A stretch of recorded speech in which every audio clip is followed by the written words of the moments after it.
गीता 18 के श्लोक नंबर 62 में भगवान स्वयं कह रहे हैं कि अर्जुन उस परमेश्वर की शरण में जा जिसकी कृपा से परम शांति व शाश्वत स्थान अर्थात सतलोक को प्राप्त होगा।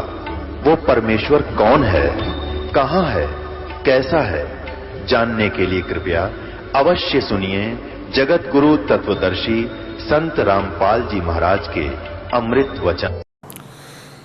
जैसे आंध्र प्रदेश के मुख्यमंत्री जी थे और कितनी खुशी थी, कितनी उमंग थी, कहां तक योजनाएं बनाए बैठे थे और हेलीकॉप्टर गिर जाने से उनकी मृत्यु होगी। 3 दिन में तो उनकी लाश पाई थी, उनका शव मिला था, ना जाने कित पड़ा जाके। परमात्मा कहते हैं कि कबीरा कहाँ गर्भियो काल गह करकेश और ना बेरा कित मारेगा यो के घर के परदेश। कहाँ जन्मे कहाँ पाले पोसे और खूब लड़ाए लाड और ना बेरा इस शरीर के इस देह के कहाँ खंडेंगे हाड। और फिर भी हम यही रहना चाहते हैं। अपने आत्माओं हम उसी निष्कर्ष पर आते हैं। आज का जो उद्देश्य हमारा ये है कि हम परमात्मा की भक्ति करते हैं तो कौन से प्रभु की भक्ति हमने करनी चाहिए। अब जैसे गीता जी अध्याय नंबर 8 के श्लोक नंबर 1 में अर्जुन के पूछने पर कि वो तत्व ब्रह्म कौन है, गीता ज्ञानदाता ब्रह्म ने बताया है 3रे श्लोक में 8वें अध्याय के वो परम अक्षर ब्रह्म है। और गीता ज्ञानदाता कहते हैं मेरी साधना करने वाले को ब्रह्म लोक प्राप्त होता है, मेरे सतर की परम गति हो जाती है। ब्रह्म की साधना करने वाला ब्रह्मलोक चला जाता है और ब्रह्मलोक गया हुआ प्राणी भी फिर पुनर्वर्ती में आता है, जन्म मृत्यु होती रहती है। ये स्वयं भी कहता है ज्ञान गीता ज्ञानदाता ब्रह्म के मेरे भी जन्म होते हैं, तेरे भी होते हैं, तू नहीं जानता मैं जानता हूँ। और 18वें अध्याय के 62वें श्लोक में एक क्लियर कर ही दिया है कि तू सर्वभाव से उस परमेश्वर की शरण में जा, उसकी कृपा से तू परम शांति यानी जन्म मरण से पूर्ण रूप से मुक्त होगा। अब 8वें अध्याय के 5 और 7 श्लोक में गीता ज्ञानदाता कहता तुम मेरी भक्ति कर मुझे प्राप्त होगा। और गीता जी अध्याय नंबर 8 के ही 8, 9, 10 3 श्लोकों में कहता है उस परम अक्षर ब्रह्म की साधना करेगा जो अनन्य मन से यानी केवल उसी में आस्था रखेगा, तो उसी भक्ति की शक्ति से योग के बल से, योग माने साधना भक्ति, योग के बल से उस परम देव परमेश्वर यानी परम अक्षर ब्रह्म को प्राप्त होगा। यहाँ देखिएगा 8वां अध्याय और ये श्लोक नंबर 5। जो पुरुष अंत काल में भी मुझको ही स्मरण करता हुआ शरीर को त्याग कर जाता है वह मेरे, ये वैसे मदभावम मेरे साक्षात स्वरूप को प्राप्त होता नहीं। इसका अर्थ है कि वो मेरे में भावित रहता है, मेरे भाव में भावित रहता है। मदभावम मेरे भाव को प्राप्त होता है यानी मेरे में श्रद्धा बन जाती है और इसमें कुछ संशय नहीं है।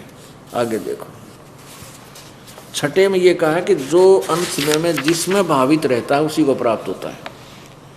8वें अध्याय का और ये 6वां श्लोक है, ये 6वां श्लोक है। इसकी संस्कृत यहाँ नीचे है, ये यहाँ इसका अनुवाद है। हे कुंती पुत्र, अंत काल में भी जिस जिस भी भाव को समन करता हुआ शरीर का त्याग करके करता है उस ही को प्राप्त होता है, सदा उसी भाव से भावित रहता है। तद भावम भावती, उसी भाव से भावित रहता है। यहाँ भी यही अर्थ बनता है इसका।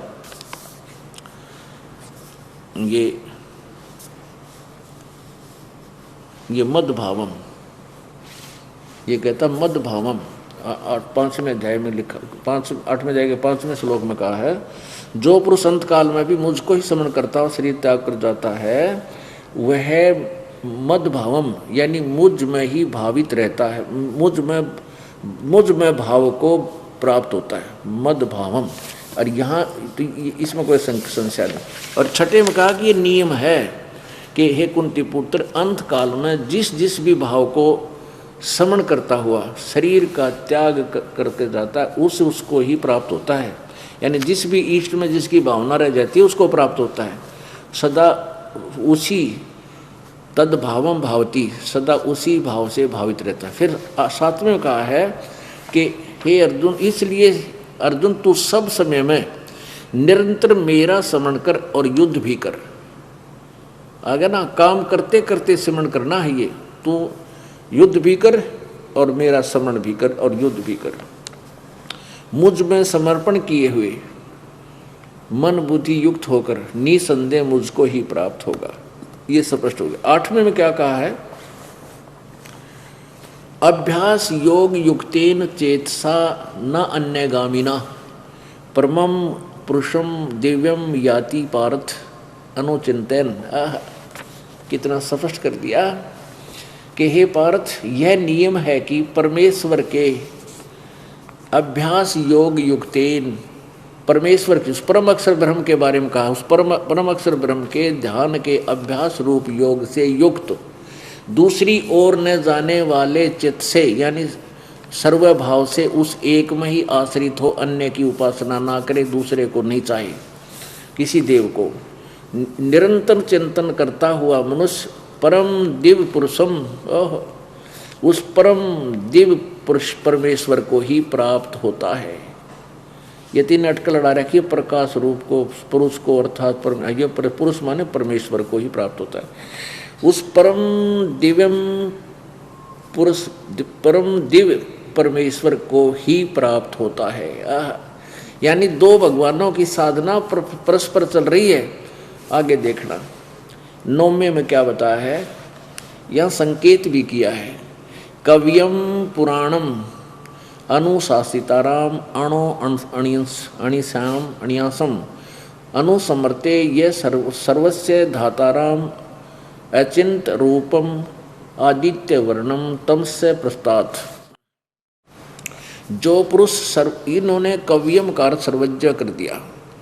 चलो आगे फिर बताएंगे, अभी ये लंबा चैप्टर बन जाएगा यदि हम इस कव्यम को यहाँ इस कव्यम के बारे में अगर बताने लग गए तो बहुत लंबा चैप्टर बन जाएगा और आज का उद्देश्य जो सत्संग चल रहा है वो रह जाएगा। ये देखना, जो सर्वज्ञ अनादि सबके नियंत्रता, सूक्ष्म से अति सूक्ष्म, सबके धारण पोषण करने वाले अचिंत रूप स्वरूप और सूर्य के सदृश, यानी आदित्य वर्णम, सूर्य जैसे, सूर्य के सदृश, सूर्य समान प्रकाश रूप, यानी साकार परमात्मा। सूर्य साकार है, सूर्य जैसा भगवान, सूर्य की तरह प्रकाश रूप, चमकदार सौ प्रकाश रूप, अविद्या से अति परे सच्चिदानंद घन परमेश्वर का जो स्मरण करता है। अब 3 मंत्र उसके उस अन्य परमात्मा के विषय, परम अक्षर ब्रह्म के विषय में है। वह भक्ति युक्त पुरुष यानी साधक अंत काल में भी योग बल से, योग माने साधना, बल माने शक्ति, साधना की शक्ति से यानी भक्ति की शक्ति से बरकटी के माध्यम से प्राणों को अच्छी प्रकार स्थापित करके, यानी श्वास, वो श्वास के सिमरण के बारे में है। फिर निश्चल मन से श्रवण करता हुआ उस दिव्य परम पुरुष को ही प्राप्त होता है। क्लियर कंसेप्ट हो गया।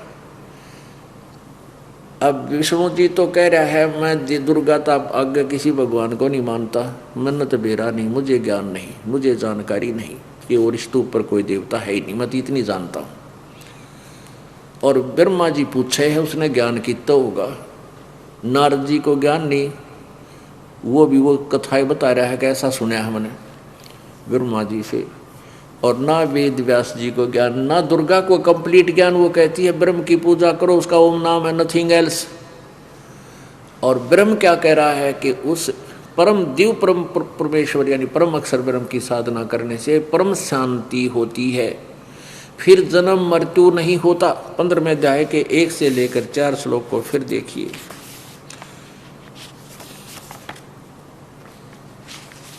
गीता जी अध्याय नंबर 15 के श्लोक नंबर 1 से लेकर 4 में